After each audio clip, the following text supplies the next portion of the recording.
để tiếp mà sao mà càng lớn chút bó mà bây giờ lắc mà không lắc quá ba nông câu cho tập bên về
mùi nó ai mà cả lô ta môi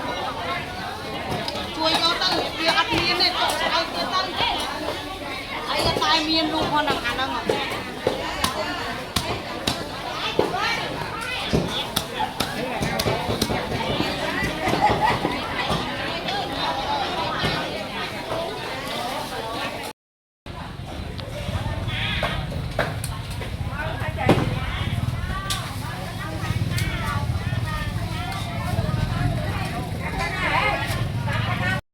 mình sao mà những bài kilo lại bùa con cuộc mà con qua tinh mọn nhau mình ra cái này đi nào thế nè ăn la bạn đây kilo lại cuộc cái mà con bà hot chia một nước bóng hot bông à đang nào chú đây nè chị biết ai chị biết anh chưa một ngày mình soát snap ấy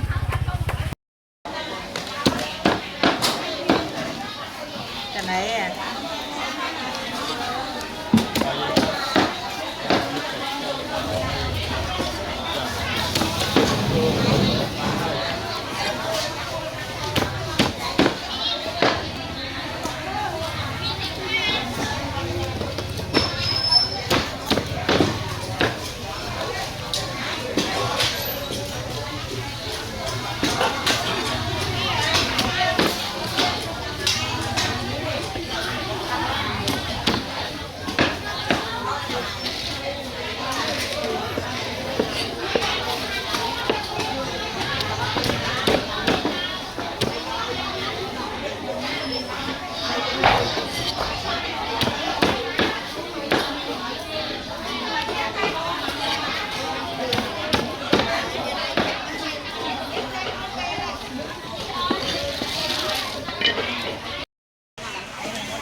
mùi ở thiên tê bông mang đang tôm mà cái làng mau tiết cái lô cái người cái tê là cái nơi mẹ